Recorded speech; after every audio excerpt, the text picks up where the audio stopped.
ഭ്രാന്തന്റെ പ്രണയം an unconditional love story ഭാഗം 81. തന്നെ വെപ്രാളത്തോടെ നോക്കുന്ന വിനോദിൽ നിന്നും നോട്ടം വെട്ടിച്ച് തലതാഴ്ത്തി നിൽക്കുകയാണ് മാളു. കഴിയുന്നില്ല എന്നെക്കൊണ്ട് ആ മുഖത്തേക്ക് നോക്കാൻ. ആ കണ്ണുകളെ നേരിടാനുള്ള ധൈര്യമില്ല. ആ മുഖത്തേക്ക് നോക്കുമ്പോൾ ഇന്നലെ പറഞ്ഞ കുറുമ്പോടെയുള്ള സംസാരങ്ങളും തന്നിലേക്ക് അലിഞ്ഞു ചേരുമ്പോഴുള്ള ആളുടെ മുഖഭാവങ്ങളും ആ മനസ്സിൽ. മാളു അവനെ നോക്കാൻ കഴിയാതെ തല താഴ്ത്തി തന്നെ പിടിച്ചു. വിനോദ് അപ്പോഴേക്കും താഴേക്ക് എത്തിയിരുന്നു. എന്താ ആരും ഒന്നും പറയാത്തെ? ആർക്ക് വയ്യാത്തെ? മാളൂട്ടനാണോ? അവൻ ആകുലതയോടെ അവൾക്കടുത്തേക്ക് വന്ന് അവളുടെ മുഖം പിടിച്ചുയർത്തി.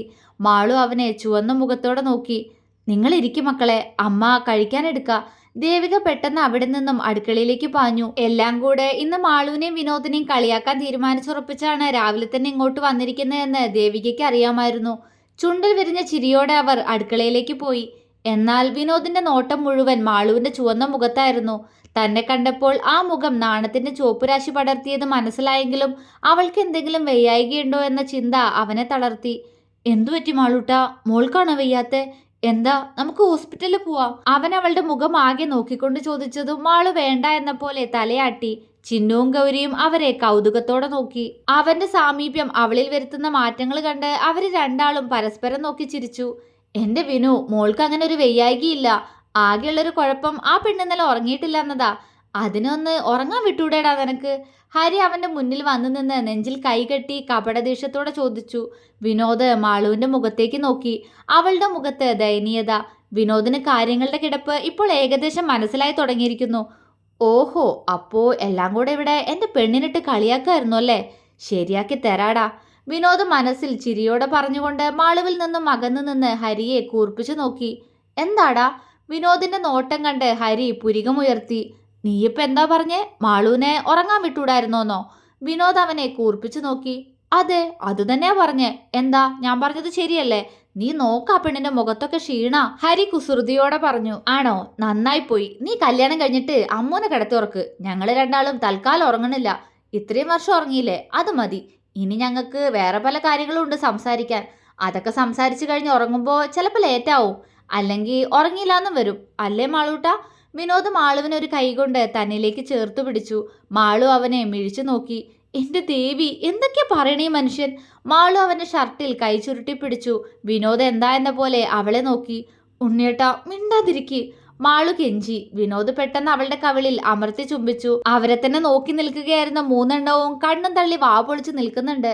മാളു വിനോദിനെ നോക്കി കണ്ണും തള്ളി കവിളിൽ കൈവച്ചു. വിനോദ് ചിരിയോടെ ആ പെണ്ണിൽ നിന്നും നോട്ടം മാറ്റി വീണ്ടും ഹരിയെ നോക്കി. ഹരി അപ്പോഴും അവരെ മിഴിച്ചു നോക്കുകയാണ്. ഡാ, ആ കണ്ണിങ്ങനെ തുറപ്പിച്ചു വെക്കല്ലേ, പുറത്തു ചാടും. അവൻ പുച്ഛത്തോടെ പറഞ്ഞതും ഹരി അവനെ തറപ്പിച്ചു നോക്കി. നോക്കണ്ട നീ എന്നെങ്ങനെ. എന്നെ ഉമ്മച്ചൻ ഉമ്മച്ചൻ എന്ന് വിളിച്ചു നടന്നിട്ട് എന്നെക്കാൾ വലിയ ഉമ്മച്ചനാ നീയെന്ന് എനിക്ക് ഇന്നലെയല്ലേ മനസ്സിലായേ? അതൊന്നും നീ എന്നെ കൊണ്ട് ഇവിടെ വിളമ്പിക്കരുത്. വിനോദ് ഹരിയെ നോക്കി കള്ളച്ചിരിയോടെ പറഞ്ഞതും ഹരിയുടെ മുഖം വിളറിപ്പോയി. അവനിൽ നിന്നും അങ്ങനെ ഒരു മറുപടി ഹരി പ്രതീക്ഷിച്ചിരുന്നില്ല. ചിന്നുവും ഗൗരിയും വിനോദിനെ സംശയത്തോടെ നോക്കി. അതെന്താ വിനോദിന് അങ്ങനെ പറഞ്ഞേ? എന്താ കാര്യം? ചിന്നു ആകാംക്ഷയോടെ ചോദിച്ചു. അതൊന്നുമില്ല. നീ ഇന്ന് കോളേജിൽ പോണില്ലേ? പോവാൻ നോക്ക്. ഗൗരി, നീയും വാ, നമുക്ക് പോവാ. ഹരി വെപ്രാളത്തോടെ പെട്ടെന്ന് പുറത്തേക്ക് പോവാൻ തുനിഞ്ഞു. അവന്റെ വെപ്രാളം കണ്ട് വിനോദിന് ചിരി വന്നു. അങ്ങനെ അങ്ങ് പോയാലെങ്ങനാ? വിനോദിന് ഏട്ടന് അങ്ങനെയൊക്കെ പറയാനുള്ള കാരണം എന്താന്ന് ഞങ്ങൾക്കൂടെ അറിയണ്ടേ? ചിന്നു ഗൗരവത്തോടെ ചോദിച്ചു. ഹരി അവളെ കൂർപ്പിച്ചു നോക്കി.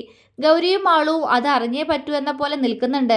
ഹരി വിനോദിനെ ദയനീയമായി നോക്കി. കൊടുത്താ കൊല്ലത്തും കിട്ടും എന്റെ ഹരി. വിനോദ് അവനെ കളിയാക്കി. വിനു, ഹരി വല്ലായ്മയോടെ വിളിച്ചു. ഹരിയേട്ടനൊന്നും മിണ്ടാതിരുന്നേ. ഇത്രയും നേരം എല്ലാരും കൂടെ എന്നെ വിട്ടിട്ട് കളിയാക്കുമായിരുന്നില്ലേ? ഇപ്പൊ ഉണ്ണിയേട്ടൻ ഹരിയേട്ടനെ കുറിച്ച് എന്തോ പറയാൻ നിൽക്കുമ്പോ ഏട്ടനിങ്ങനെ ഓടിയാലോ? ഉണ്ണിയേട്ടാ, പറ, എന്താ കാര്യം? മാളു വിനോദിനോട് കൊഞ്ചലോടെ ചോദിച്ചു. പറയണോ? വിനോദിന് ചിരിയാണ്. പറ, മാളു പ്രോത്സാഹിപ്പിച്ചു. അതൊന്നുമില്ല മാളൂട്ടാ. ഇവൻ എപ്പോഴും എന്നെ കളിയാക്കും ഞാൻ ഉമ്മച്ചനാന്നും പറഞ്ഞിട്ട്. എന്നിട്ട് ഇന്നലെ അമ്മൂനോട് സംസാരിക്കാൻ പോയ ഇവൻ അവളെ പിടിച്ച് കിസ്സടിച്ചത് നിങ്ങളാരും കണ്ടില്ലല്ലോ? അല്ല, ഞാനും കണ്ടില്ല. പക്ഷേ അവനൊരു ട്രൈ കഴിഞ്ഞ് അവൻ അടുത്ത ട്രൈ ചെയ്യാൻ പോകുന്നത് ഞാൻ കണ്ടു.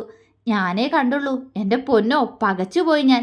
വിനോദ് ഹരിയെ ഇടം കണ്ടിട്ട് നോക്കി മാളുവിനോട് നിഷ്കളങ്കമായി പറഞ്ഞു. തീർന്നു. ഹരി വിളറിയ മുഖത്തോടെ എല്ലാവരെയും നോക്കി ഇളിച്ചു. അത് പിന്നെ ഒരാവേശത്തില്. മക്കളെ, ഏട്ടൻ അവൻ ഇളിയോടെ പറഞ്ഞതും മാളു പൊട്ടിച്ചിരിച്ചുപോയി. അവന്റെ ചമ്മിയുള്ള നിൽപ്പ് എല്ലാവരും ആദ്യമായിട്ട് കാണുകയായിരുന്നു. അവൾക്കൊപ്പം തന്നെ ചിന്നുവും ഗൗരിയും കൂടി ചിരിക്കാൻ തുടങ്ങിയതും ഹരി വിനോദിനെ കൂർപ്പിച്ചു നോക്കി. അവൻ ഹരിയെ നോക്കി നന്നായി ഇളിച്ചു. അതെ ചിന്നു, നീ വല്ലാതെ ചിരിക്കണ്ട. ഇനി വിവാഹത്തിന് മുന്നേ ആദ്യോട് സംസാരിക്കാൻ നിന്റെ റൂമിലേക്ക് കയറ്റുമ്പോൾ ആ ജനാലൊന്ന് അടച്ചിട്ടേക്കിട്ടോ. ഇതിപ്പോ ഞാനായതുകൊണ്ട് ഒന്നേ നോക്കിയുള്ളൂ. എന്റെ സ്ഥാനത്ത് വേറെ വല്ലവരും ആയിരുന്നെങ്കിൽ ഫുൾ സീൻ കണ്ടേ കണ്ണു മാറ്റായിരുന്നുള്ളൂ. ചിന്നു ഹരിയെ കളിയാക്കി ചിരിക്കുന്നത് കണ്ട് വിനോദ് അവൾക്കിട്ടൊന്ന് കൊട്ടി. ചിന്നു ഞെട്ടലോടെ വിനോദിനെ നോക്കി. സോറി ഡിനിയത്തി, ഞാനെന്റെ മാളൂട്ടനെ നോക്കിയതാ, അതും നമ്മുടെ മുറ്റത്തൂന്ന്. പക്ഷെ അപ്പോഴാ ഇങ്ങനൊരു സീൻ. നീയും നിന്റെ ആദ്യ സാറും പിണക്കം തീർത്തതാവൂലേ? ആ, എന്തായാലും ഞാനൊന്നേ നോക്കിയിട്ടുള്ളൂ കേട്ടോ, സത്യം. വിനോദ് കള്ളച്ചിരിയോടെ പറഞ്ഞതും ചിന്നു ആകെ വിളറി വെളുത്തുപോയി. അവൾ എല്ലാവരെയും നോക്കി നന്നായി ഇളിച്ചു. ഹരി അവളെ നോക്കി പുരികമുയർത്തി. അത് പിന്നെ ഞാൻ കോളേജിൽ പോവാ, ബൈ ഏട്ടത്തി. ചിന്നു ഒറ്റ ശ്വാസത്തിൽ പറഞ്ഞുകൊണ്ട് പെട്ടെന്ന് പുറത്തേക്ക് ഓടി. അവളുടെ ഓട്ടം കണ്ട് എല്ലാവർക്കും ചിരി വന്നു. ഹാ, എന്നാ ഞാനും പോവാ. ഹരി ചമ്മല് മറച്ചു വെച്ച് പതിഞ്ഞ സ്വരത്തിൽ പറഞ്ഞു.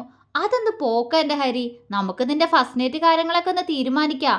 നീ എന്തായാലും അവളെ ഒന്ന് ഉറങ്ങാൻ വിടുമല്ലോ. അതുകൊണ്ട് നമുക്ക് അമ്മൂനെ അന്നത്തെ ദിവസം ഗൗരിയുടെ കൂടെ അവളുടെ റൂമിൽ കിടത്താം. ബാ, നമുക്ക് ചർച്ചയ്ക്കാം ഹരി. വിനോദ് ഹരിയുടെ അടുത്തേക്ക് വന്ന് ചിരിയോടെ പറഞ്ഞ് അവന്റെ തോളിൽ കൈയിട്ടു. നീ പക പോക്കാണല്ലേടാ. ഹരി അവനെ പല്ല് കടിച്ചു നോക്കി. ഒരു രസം, എല്ലാരും കൂടെ എന്റെ പെണ്ണിനിട്ട് വാരുമ്പോ ഓർക്കണായിരുന്നു. വിനോദ് കളിയോടെ പറഞ്ഞു. ഞാനൊന്നും പറഞ്ഞില്ല, എല്ലാം അവളുമാരാ. ഹരി ഗൗരിയെ കൂർപ്പിച്ചു നോക്കി. അവൾ അവനെ നോക്കി അസലായി ചിരിച്ചു കൊടുത്തു. ഒരുത്തിക്കിട്ട് കൊടുത്തില്ലേ, അതുപോലെ ഇവൾക്കുള്ളത് വൈകാതെ കൊടുക്കാം. നീ ഇങ്ങനെ സാടാവല്ലേ കുട്ടാ. വിനോദ് കുറുമ്പോടെ പറഞ്ഞതും ഹരി ചിരിയോടെ അവനെ നോക്കിപ്പോയി. അവരുടെ സംസാരം കണ്ട് ചിരിയോടെ മാളുവും ഗൗരിയും അടുക്കളയിലേക്ക് നടന്നു. ഇന്നത്തെ ബ്രേക്ക്ഫാസ്റ്റ് ഹരിയും ഗൗരിയും ഇവിടെ നിന്നാണ്. വിനു, ഹരി അവനെ സ്നേഹത്തോടെ വിളിച്ചു. പറയടാ. വിനോദ് അവനെ പുഞ്ചിരിയോടെ നോക്കി. രണ്ടാളും ഒന്ന് ഒരുപാട് ഹാപ്പിയാണല്ലോ. ഈ സന്തോഷം എനിക്ക് എന്നും കാണണം വിനു, നിങ്ങളുടെ രണ്ടാളുടെയും മുഖത്ത്. ഹരി ആത്മാർത്ഥമായി പറഞ്ഞു. വിനോദ് ചിരിയോടെ തല ഉലുക്കി. എന്നാലും എടാ ദുഷ്ട, നീ ആ കൊച്ചിനെ ആകെ കടിച്ചു പറിച്ചു വെച്ചിട്ടുണ്ടല്ലോ. അതിന്റെ കവിളിലും കഴുത്തിലൊക്കെ നിന്റെ പല്ലിന്റെ അടയാളാ. പറയുമ്പോൾ ഹരിയുടെ മുഖം ഗൗരവത്തിലായിട്ടുണ്ട്. അത് പിന്നെ മോനെ ഹരിയേട്ടാ, ഇന്നലെ എന്റെ ഫസ്റ്റ് നൈറ്റ് ആയിരുന്നില്ലേ, അതിന്റെ ചെറിയൊരു ആക്രാന്തം. പോ, എനിക്ക് നാണം വരുന്നു. വിനോദ് കുറുമ്പോടെ പറഞ്ഞുകൊണ്ട് കണ്ണുപൊത്തി. ഹരിക്കാണെങ്കിൽ അയ്യേ ഇവനിത് എന്ത് എക്സ്പ്രഷൻ ഇടുന്നതെന്ന ഭാവമാണ്. അയ്യ, എന്താ അവന്റെ ഒരു നാണം, കള്ളപ്പന്നി. എടാ, അതൊരു കൊച്ചു കുഞ്ഞാ, നോക്കിയും കണ്ട് സ്നേഹിക്ക്. ഹരി പറഞ്ഞു. നോക്കുന്നുണ്ട് ഹരി, സത്യം നന്നായി തന്നെ നോക്കിയിട്ടുണ്ട് ഞാനെല്ലാം. വിനോദിൽ കുസൃതിയാണ്. ശവം, ഇതിനോടൊക്കെ പറയാൻ പോയ എന്നെ പറഞ്ഞാൽ മതി.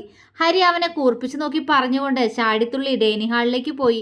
അവൻ പോകുന്നത് നോക്കി നിന്ന വിനോദന്റെ ചുണ്ടിൽ പുഞ്ചിരി വിരിഞ്ഞു. അതേ പുഞ്ചിരിയോടെ അവനും ഹരിക്ക് പുറകെ നടന്നു. ബ്രേക്ക്ഫാസ്റ്റ് കഴിച്ചു കഴിഞ്ഞതും ഗൗരിയും ഹരിയും ഓഫീസിലേക്ക് പോവാനായി ഇറങ്ങി. അപ്പോഴും മാളവിനെ ചുറ്റിപ്പറ്റി നടക്കുന്ന വിനോദിനെ കണ്ട് ഓഫീസിലേക്കില്ലേ എന്ന് ഹരി കുറുമ്പോടെ ചോദിച്ചു. ഷർട്ട് കയ്യിൽ നാണത്തോടെ ചുരുട്ടിപ്പിടിച്ച് ഇല്ല എന്ന് തലയാട്ടുന്ന വിനോദിനെ കണ്ട് ഹരിക്കാണ് ചമ്മല് തോന്നിയത്. അവൻ പെട്ടെന്ന് ഗൗരിയും കൂട്ടി അവിടെ നിന്ന് തിരിച്ചു. അപ്പോഴും ഹരിയുടെ ചുണ്ടിൽ വിനോദിനെ ഓർത്ത് ഒരു കള്ളച്ചിരി ഉണ്ടായിരുന്നു.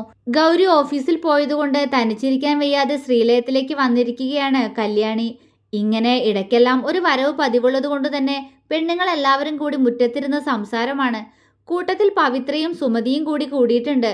മാളു രാവിലെ ലേറ്റായി എഴുന്നേറ്റത് കൊണ്ടാണ് കോളേജിൽ പോവാത്തതെന്നറിഞ്ഞപ്പോൾ കല്യാണിയും പവിത്രയും അവളെ ഒന്ന് നോക്കി ആക്കി ചിരിച്ചു. മാളു പിന്നെ ആ സ്ഥിരം വിളി മടക്കി കൊടുത്തു. ചർച്ചകൾ കല്യാണം വരെ എത്തിയതും ചിന്നുവിനൊപ്പം അമ്മുവിന് കൂടി സ്വർണ്ണമെടുക്കേണ്ട കാര്യം വരെ ചർച്ചയിലെത്തി.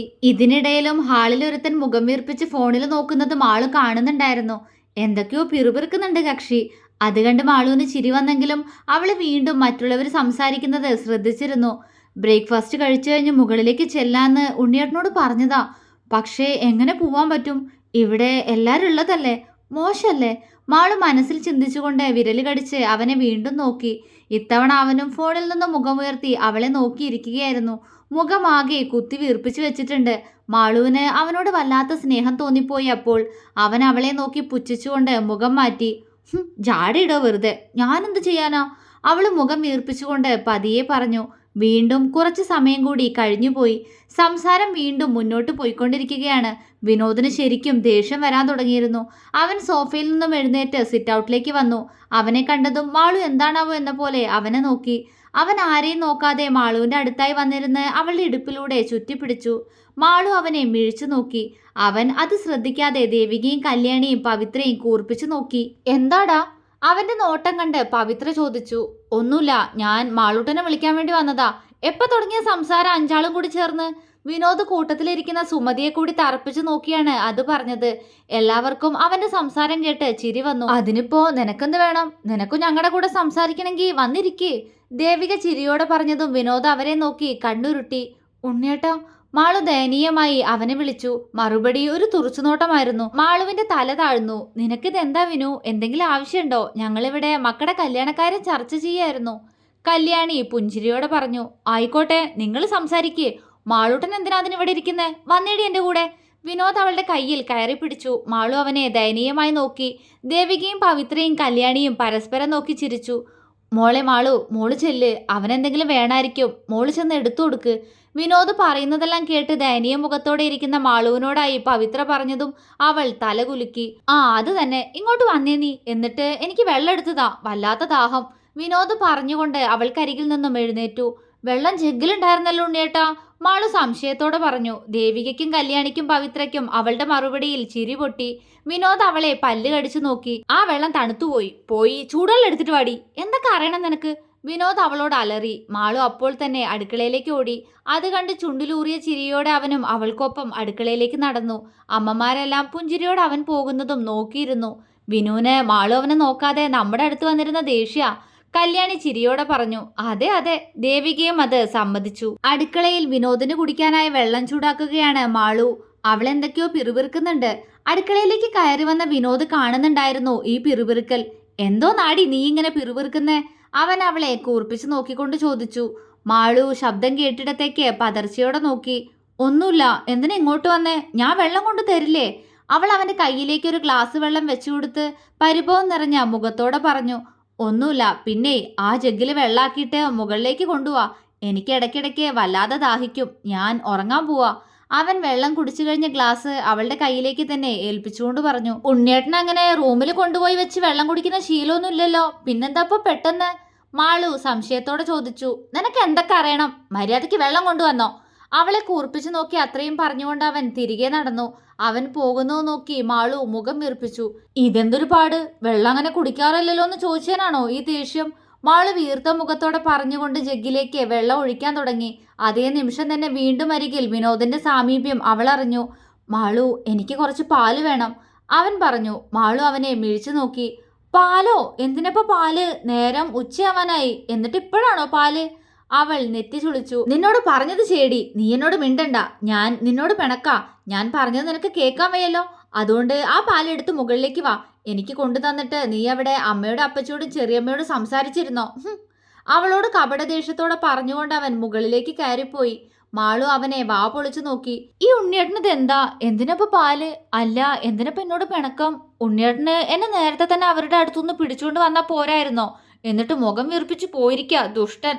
അപ്പൊ എന്നോട് ദേഷ്യപ്പെട്ടേന് ഞാനും പിണങ്ങണ്ടേ? പിണങ്ങി. അവൾ പിറുപിറുത്തുകൊണ്ട് ഒരു കൈയിൽ ജഗ്ഗും മറ്റേ കൈയിൽ ചൂടാക്കിയ പാലും എടുത്ത് മുകളിലേക്ക് നടന്നു. തുടരും.